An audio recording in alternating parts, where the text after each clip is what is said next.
is everybody doing today? Welcome back here today to another episode of the Just Ballin' podcast. And today we are talking win-loss predictions for every NBA team after the 2026 schedule release. So last year I did an episode where I predicted every team's win-loss record, and I expect to do that again. That'll probably come in September or early October when we get like really ramped up for the 2026 season. But today we're going to be reacting to a Bleacher Report article breaking it all down for every single NBA team. And I'm of course going to let you guys know if I agree or disagree with what they said. And I like that they have also the Vegas projection odds in here as well. So we'll see how far off they give their projection and how high I will be. I don't know if they're going to say where they think they're going to finish in the respective conferences. So without further ado, we'll get into this. This is also in city alphabetical order. So we're going to start off with Atlanta, finish off with like Utah, Washington, and those teams. So we'll start off here with Atlanta. They're expecting to finish very close to their Vegas over-under at 46.5 wins. They think they're going to go 47 and 35. I actually want to pull up last year's NBA standings as well to see how much they would need to win more. So 7 wins from last year's season. They went 40 and 42. I was actually very high on the Hawks over-under last year. I like this. I think they added 7 more wins this offseason. You just never know with health, though, right? Like, Vegas bakes in potential health going into a season. So like Kristaps could help out for a few wins, but how many games is Kristaps going to play? Jalen Johnson only played 30 or so games last year. So can you get 65 plus from Jalen Johnson next year going forward? They add Nickeil Alexander-Walker on defense. They lose Clint Capella. They lose Larry Nance Jr. They lose Karis LeVert. They lose George Niang. So they did lose notable players. This isn't the deepest team in the world, but I'd prefer Nickeil Alexander-Walker to Karis LeVert in 2026. I prefer Kristaps Porzingis to Clint Capella in 2026. And I'd also, actually in 2026, I think Larry Nance will be better than Asa Newell. But either way, 7 more wins projected next year for Atlanta. I like that. I think that they will hit that going forward. I hope the Eastern Conference is a little bit more competitive at the top. So like only 5 teams won 47 games last year. You have to assume that like Boston is not going to win as many. Indiana's not going to win as many. And then Orlando and Atlanta probably are the teams that can leapfrog into close to 50. So I see the path because Atlanta wasn't like a lousy 40 wins either. They were competitive a lot throughout the year and they dealt with their own injuries, right? Like seeing Mohamed Gay at times, who I like, but maybe a little bit too much if you're taking your team super seriously. Seeing George Niang a little bit too much. Seeing, Kobe Buffkin struggled, unfortunately. Seeing Vic Krejci play odd, who I like, but it's just like going forward, how much can you rely on those guys to play 20 plus minutes when you feel more comfortable if they're your 10th, 11th, 12th, 13th guys in your rotation? So I agree with this one. I think they'll go over as well. They have Boston at 38 and 44. Their over-unders at 42.5. So they think that they're going to lose 23 more games next year. Wow. They went 61 and 21 last year, 38 and 44. On paper, they have one of the worst big man rotations in the NBA. It's the Mace Keita, it's Xavier Tillman, it's Luka Garza, it's Amari Williams. It's a hodgepodge right now. Maybe somebody emerges as the guy. I would have preferred if they weren't getting Isaiah Jackson, but if they got a Larry Nance Jr., if they got a James Wiseman, those are some guys I'm a little bit more confident about going forward. Even with Wiseman off the injury, I don't mind Wiseman as a rotational big, but they lose Drew, they lose KP, they lose Tatum, they're going to lose Al Horford, and they lose, those guys. And with Tatum being out next year, it really does stink. They bring in Anthony Simons, you bring in Josh Minot, you bring in RJ Lewis, Hugo Gonzalez, a little bit more of a project coming out of Real Madrid. So I think they'll go under 42.5. I just feel like they're going to go 41 and 41 or 40 and 42. But if Jaylen Brown gets injured, if Derek White gets injured, this team can be pretty bad. And who knows, maybe we're in the month of March. Maybe they're like 6 or so games under 500. A Derek White injury happens or somebody gets hurt. And it's like, all right, Jaylen Brown, maybe you don't have to play back-to-backs, right? Maybe we're okay getting a lottery pick this year, avoiding the play-in tournament, and going all in the 2027 season. Maybe we don't feel the need to be an 8 seed, get bounced in round 1 by the Cavs or the Knicks, especially if we're not going to rush back Jason Tatum, because I don't really think they should whatsoever. But we'll see if Peyton Pritchard takes a leap. We'll see if Anthony Simons adapts to Joe Mazzulla's style, going from kind of a defensive system in Portland where he was not a good defender to Joe Mazzulla, where they're going to need Anthony Simons to be that boomer bust guy, which is going to come with overtime. That's for sure. So we'll go on to the Brooklyn Nets now, where they're projecting them to go 24 and 58. Their over under is 20.5 wins. I do remember about a year ago, I was on the under for the Nets. I think it was roughly 20.5 wins last year. And goddamn, Jordy Fernandez got like what did he get? 26 wins out of this team. They moved on from Dennis Schroeder. They moved on from Dorian Finney-Smith and some of those guys throughout the year. So I think 24 and 58 could be like a little bit of a Jordy bump, right? Like TBD on Cam Thomas if he's going to be back. I'm recording this before he's officially signed. So we'll see. But they add Michael Porter Jr. You add 5 rookies going forward. You lose somebody like a Trendon Watford. You bring back Day'Ron Sharpe. They still have like a little bit of flexibility. You add Terrence Mann. They added Hayward Highsmith. You know what? I do feel like their over will hit. I do feel like Jordy Fernandez will get like 23 wins out of this team, although they should try to lose as many as possible to get the best draft pick possible because they need, I think, that blue chipper still on their roster going forward.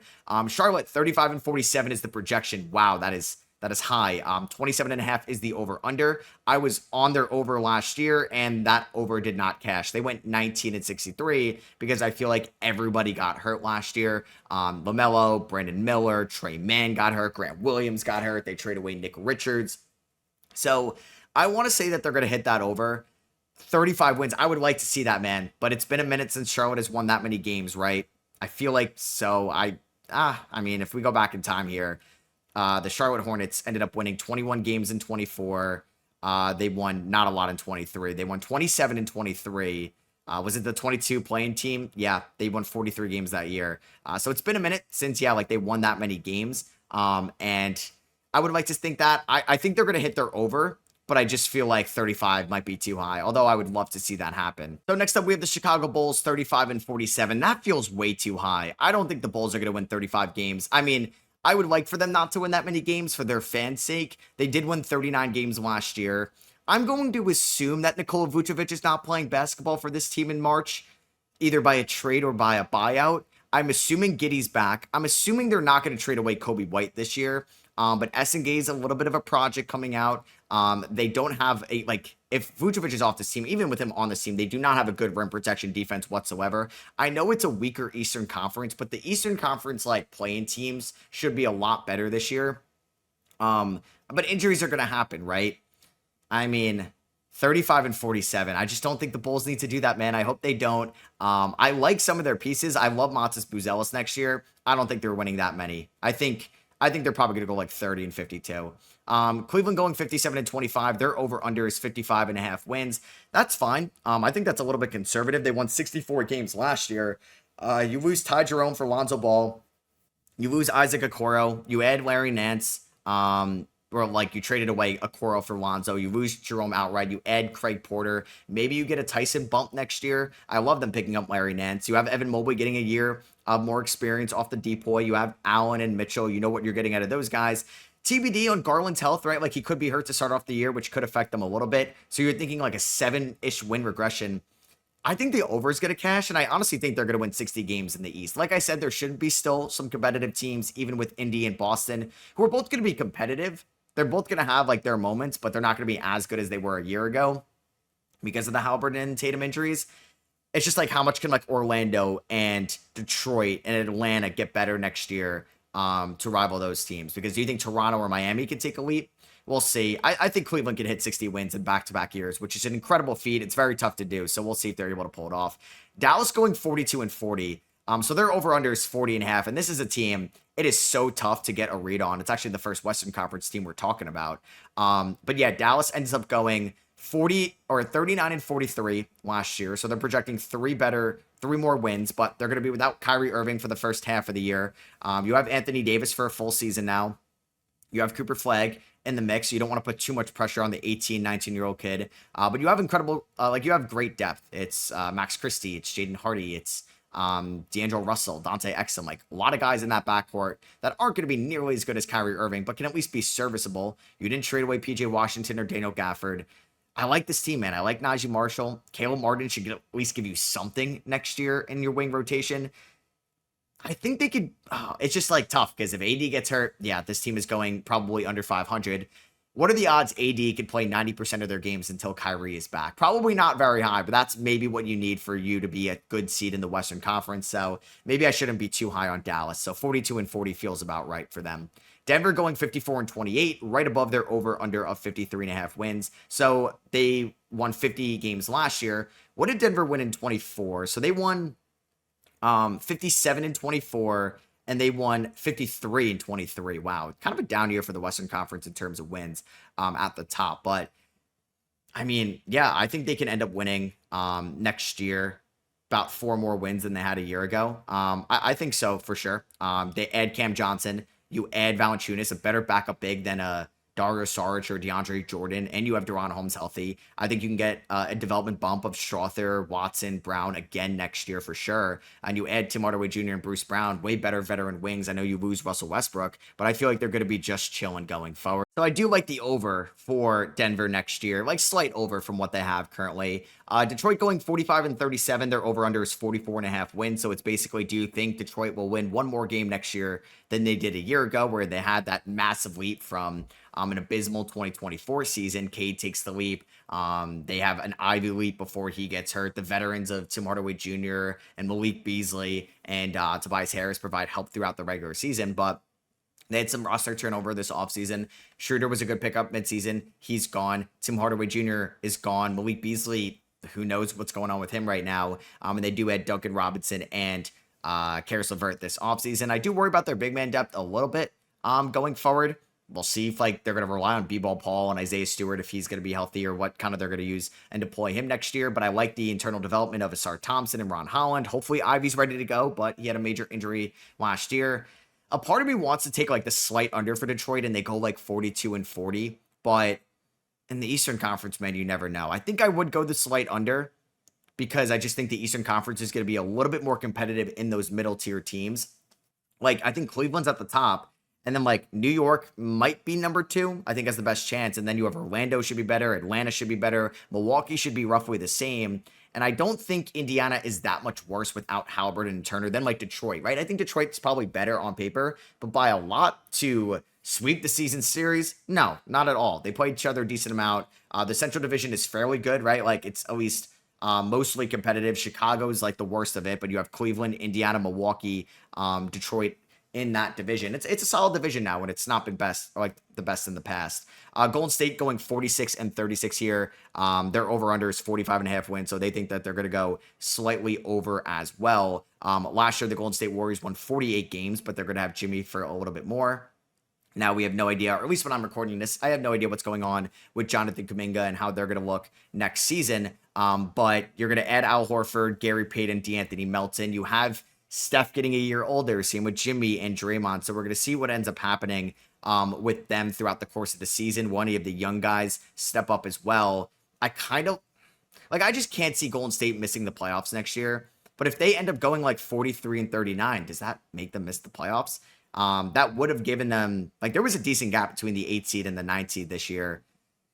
So I don't know. I think I want to take the under. Just God forbid there's a Jimmy injury or Steph injury, which is definitely possible at their age, or they could have the depth and the offensive creation without one of those guys. I think it could be a little dicey for them going forward. So I would take the slight under in Golden State, at least right now. I'm thinking Kuminga's on the team, but not happy, or maybe he's off the team and they don't get somebody as good as Malik Monk in return.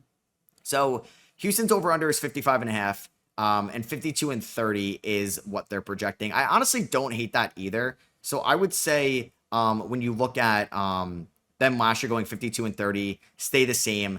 You might be like, what? They added Kevin Durant and you think they're going to stay the same, but you do lose some perimeter defense in Jalen Green and Dylan Brooks. Brooks, the better of the two. You lose a little bit of depth, nothing crazy, but in that trade, but you add Dorian Finney-Smith, you add Josh Okogie, you add Clint Capella this offseason. I just think the West is going to be tough at the top for sure. I think they're going to finish so close to what they did last year. I don't think it's going to be drastically different record-wise, but now you think they have an elevated ceiling in the playoffs because they got Kevin Durant.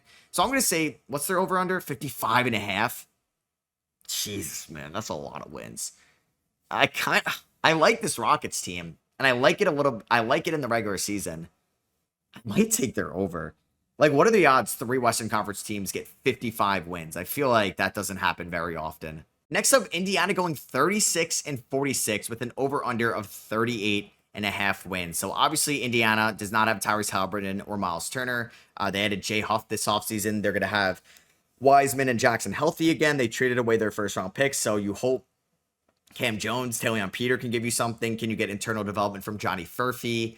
or Ben Shepherd in the lower spots of the rotation, Jarris Walker, but mainly can Benedict Mathurin be a number 2 to Siakam, who's going to have the workload of a number 1, who's kind of been like a number 1 scoring option, but not the number 1 like usage guy on the team. Can Aaron Nesmith scale up? Can Andrew Nemhard scale up? Can TJ McConnell scale up? I believe in this like role-playing system that they've done so well with the last 2 years since the Halliburton trade. It's just going to, I think, take some getting used to. I worry about the rim protection, although I do like Isaiah Jackson coming back, but off an Achilles injury, who knows? I think they go like, they're probably going to go under. 36 and 46, I think, is fair. I think it's going to be tough to at least carry that offensive burden throughout the course of the year. The Clippers over-under is 49.5 wins. They're projecting the Clippers to go 50 and 32. Last year, the Clippers went 50 and 32. I don't know, though. Like, I want to say that they should add more like wins to their sheet, because you do lose Norman Powell, but you add Bradley Beal, you add John Collins, you get some better big man depth with Brook Lopez and Conan Niederhauser, way better than last year, at least more so with Brook, and you add Chris Paul, who's in the backcourt with Chris Dunn, and God forbid James Harden misses 12 games next year, you can have Chris Paul out there, and Harden's been a little bit more reliable in Los Angeles health-wise, and Kawhi could miss some time, and you might be okay going forward with Batum and Jones Jr. and Harden and Collins and Beal. Like, Collins, Beal, and Harden can carry an offensive workload in the absence of Kawhi Leonard. I'm more optimistic about that offense than I was a year ago, for sure. But then again, like, can you trust Beal, Collins, and Harden out there defensively?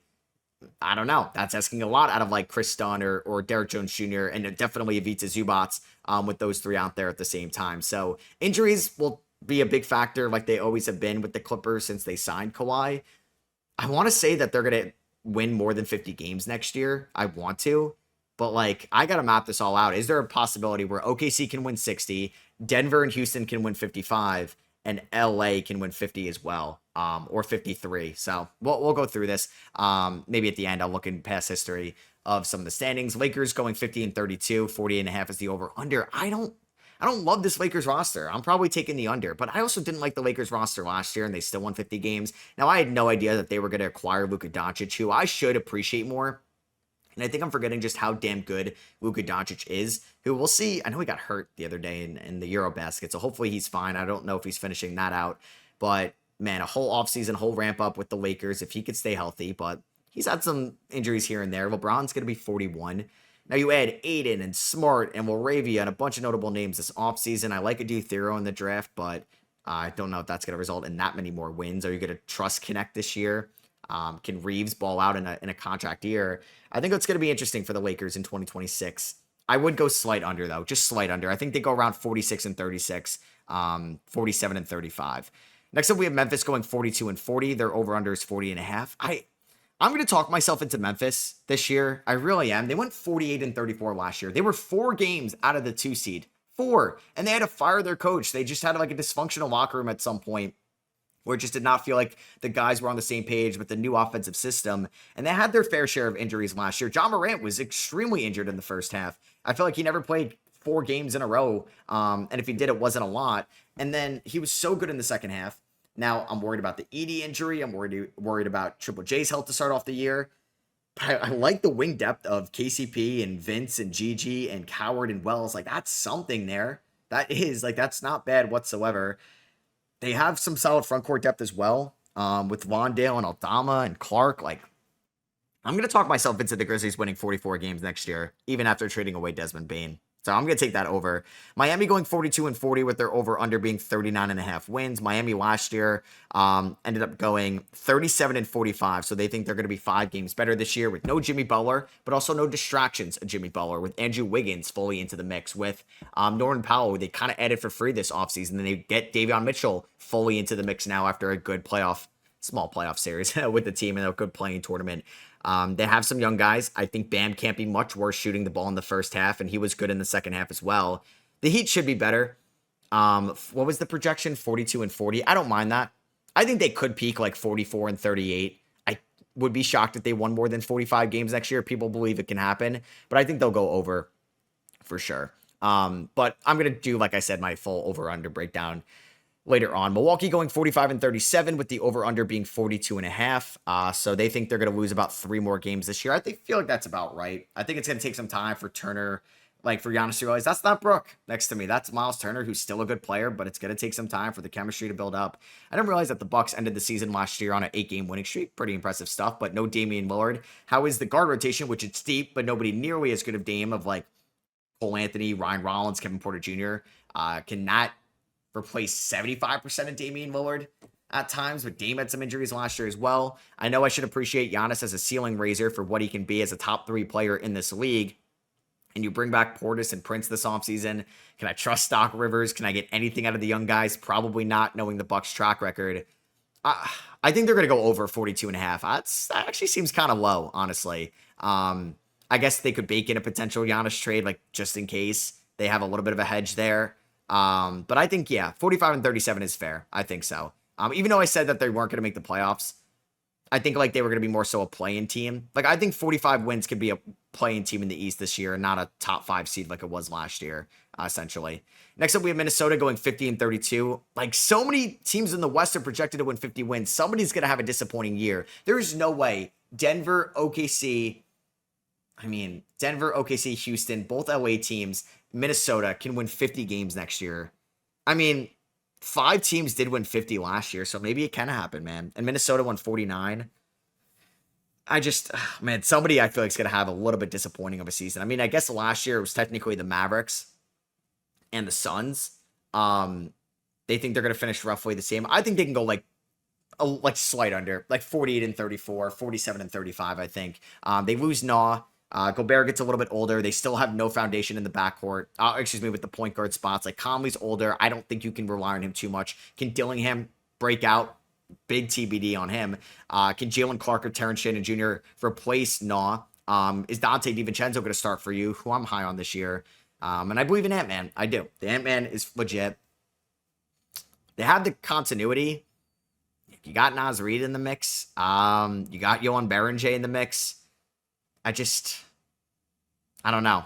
Like, I feel like if they weren't better than the Clippers in the regular season last year with the Kawhi injury and the Clippers getting better this offseason with Minnesota technically getting worse, I think they're going to probably not finish in the top 5. And Minnesota, they thought the sky was falling at one point. I think it was Cat's return to Minnesota, right?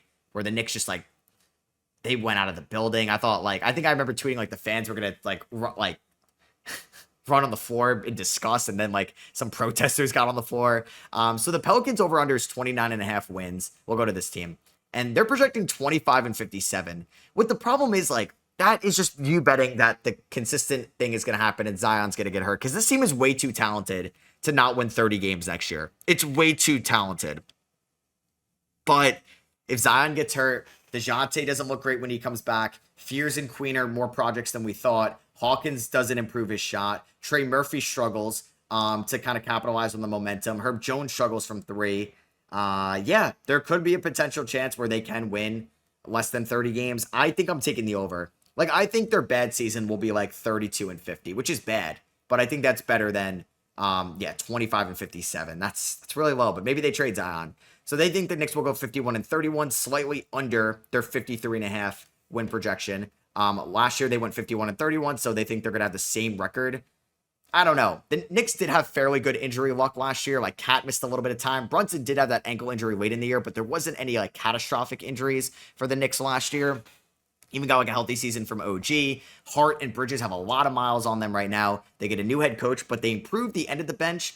Gershon and Jordan Clarkson are going to be big additions for this team. Better than Landry Shamet, DeLon Wright, Tyler. They'd experiment with Tyler Kolek, rookie Tyler Kolek, but Komi Dadier last year at times. Jericho Sims was out there in the first half of the year. So, and Matt Ryan was playing for the Knicks. It wasn't pretty. So I think the Knicks will win more. I think so too. I think they're going to go 53-39 or 53-29, which isn't anything crazy. Probably gets them the 2 or the 3 seed like it was this year. I would be shocked if the Knicks were the 1 seed, but I would be shocked if they're the 4. I do feel like it's going to be Cleveland at the top. There's a chance. I think the Knicks will be better than Atlanta. It's just, will Orlando be a 2 seed or not? Next up, we have the Thunder. 62-20 is the projection, slightly under their 62.5 win projection. Last year they won 68 games, so they think they're going to be a 6-game regression, which is fair. Even though they have young guys that are getting better, they had not the they weren't the healthiest team last year. Like, they were playing Jade up at the 5 with Jay Will, Chet, and Isaiah Hartenstein all hurt at the same time. You had Sorber this offseason. You had Tobic this offseason. Like, the young guys should be getting better. Caruso probably will not shoot that bad in the first half again. And you have the MVP. It's just like, do you think the Rockets, like every team in the West mostly got better around them that could steal a couple wins? That's where I see that. And it's really hard to replicate 265 plus win seasons in a row. So I think them like definitely under 68 wins. 62 and 20 feels about right. Orlando 49 and 33 with their over under being 50 and a half. I disagree. I think they can go like 51 and 31. I think they can maybe peak with 53 wins next year. What did Orlando get in 24? So they won when they were the 5 seed. They won 47. Last year with everybody hurt, they still went 41 and 41 with their physicality. I think they can go 51 in 31 next year at the minimum.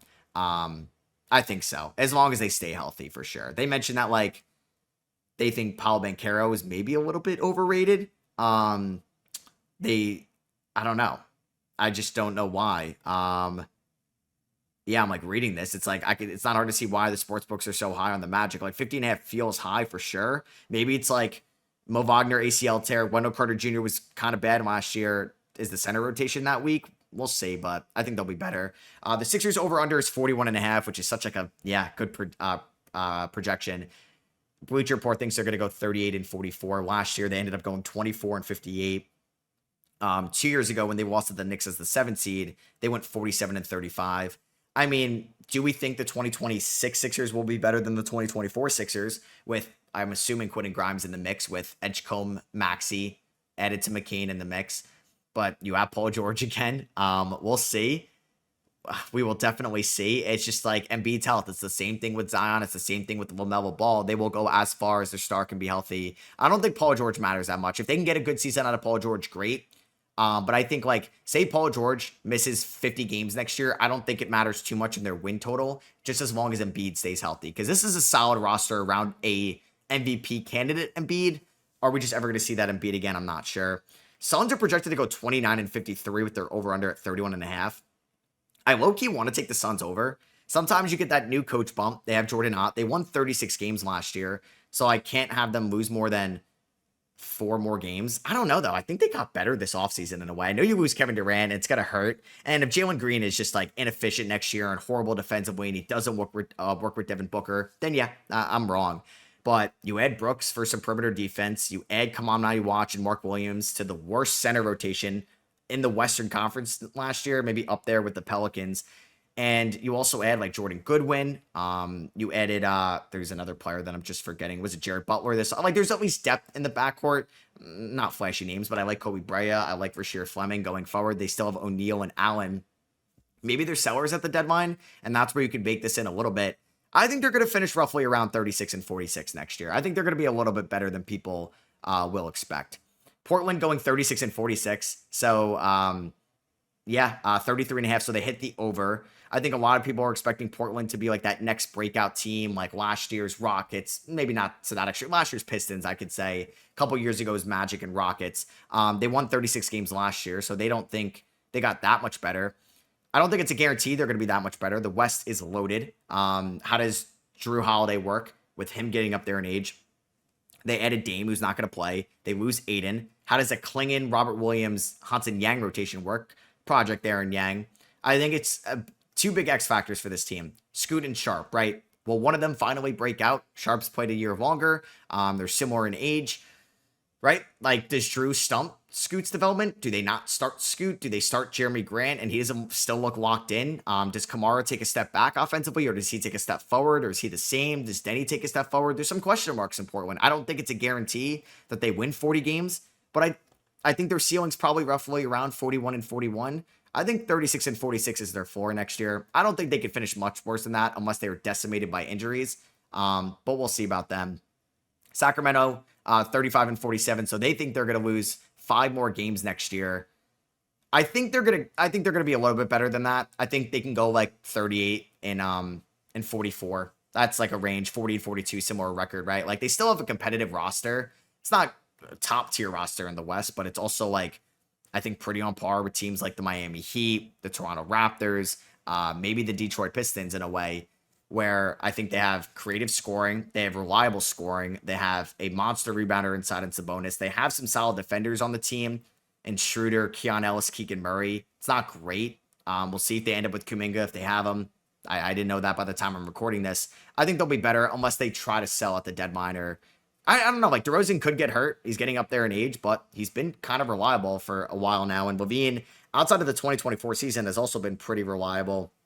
Spurs go 45-37, about a win, 2 wins more than their projected win total. So last year, they ended up going 34-48. They were a fringe playing team until Wemby had that blood clot. If Wemby misses time next year, I don't think there'll be a playing team, but if Wemby plays 65 plus games, it's probably going to win Depoy, and I think they will be a play-in, maybe a playoff team. It's just like we've talked about 50 win potential teams in both LA, OKC, Houston, Denver. That's 5. Minnesota, that's 6. Is San Antonio going to be better than Golden State? Can you guarantee that next year? Maybe, but I think their ceiling is probably around 5, 6, 7. But they could end up 9, 10, 11, depending on Wemby's health, depending on Harper's impact. Does Castle take a leap with his shot, or does he get stagnant there? Does Shohan, Keldon Johnson, Vassell prove their worth long-term? They could make a move or two to maximize Wemby's rookie contract. They might feel the loss a little bit of Chris Paul, but I'm excited to watch Fox there nonetheless. Second to last team or third to last team, we have the Raptors, 36-46, with their over-under being 37.5 wins. Last year, the Toronto Raptors went 30-52. They were kind of better in March. I think they I bet they're under, and man, I think they just hit. I think it was 29.5 wins. They should be better, right? Like they have them being 6 wins better. Next year, you add Brandon Ingram, you add Colin Murray-Boyles, and kind of everybody was hurt at a time last year. So they have the talent. It's just like, will Darko Rajakovic be able to just kind of like stagger minutes properly, have efficient enough allocation of the minutes, and like space it out, right? Like, is there a time where Scotty, Ingram, and Barrett are just out there and they're not a positive offensively or defensively, right? Like they not have the optimal floor spacing. They're not great help defenders with each other, and it's just a disaster. They could also make a trade or two at the deadline. They just have a deep team of young talent. Like there's a chance Mogbo, Shed, Abaji doesn't play as much as we think next year. Or Jacoby Walter could not be in the rotation to start off the year. Who knows? Next up, we have Utah 16-66. 2 wins under their under of 18.5. Their win total. So they won 17 games last year. Probably, 16-66 is fair. I mean, you move on from Clarkson, Sexton, and John Collins. You add Ace Bailey, Clayton Jr., Nurkic, George Niang. It's okay. You still have Markkanen, who hopefully can be better this year. He's been killing Eurobasket exhibition so far. I like Walker Kessler if you don't trade him. And Hendricks will be healthy. I think Sensabaugh could break out. You know what? I think they're going to win 20 games. It might be like a nice 4-game winning streak in March that gets you there. But I do think the Jazz with their young core, and it's a little bit deeper with guys that I think are trying to fight for their spots going forward, where I think they could be competitive enough defensively to get 20 wins. There's so much talent in the NBA now. I think they should get to 20 wins. And then, I guess same question for the Washington Wizards, who have an over-under of 20.5, which I think it was roughly around that last year, and they go 18-64. They don't have Marcus Smart anymore. They had Kelly Olynyk for a second. They add CJ McCollum. They still have Chris Middleton for now, but I'm assuming at least him and maybe even McCollum were not on this team after the deadline. So then now we're throwing so many young guys out there with a really bad big man core. It's Marvin Bagley, Tristan Vukcevic, who I like, and Alex Sarr, who I still like long-term, but is not a great player, at least wasn't in his rookie year. What if an injury happens to Sarr or Vukcevic, and now we just have a depleted big man core? Does Bilal not take a leap? Is Trey Johnson struggling as potentially the number one option at times? It's probably going to be McCollum and Middleton at the start of the year, but does Trey Johnson struggle when he's guarded by Lou Dort and Asar Thompson and those guys? It's a different beast, even from Summer League. Do they get anything out of Will Riley and AJ Johnson this year? Bub Carrington take a leap, Keyshawn George take a leap. There's just a lot of question marks with Washington, where I think 20 is probably fair too, right? I think they'll finish around 20. I just think there's too much young talent on these teams. Cam Whitmore too, where even in a weaker Eastern Conference, can they beat Brooklyn twice? Can they beat Charlotte twice? Can they beat Chicago twice? It's possible. It definitely is. So that is going to be for me. I hope you guys did enjoy this episode of the Just Ballin' podcast. Let me know what you guys think about like kind of the next year outlook. Do you think I was too low, too high on some of these teams, or was Bleacher Report or Vegas too low or too high? You can let me know down below. Drop a thumbs up if you guys did enjoy on YouTube. And if you can hit that rating and follow button on Apple Podcasts and Spotify, you can really help the pod grow. Catch you guys in the next one. Peace.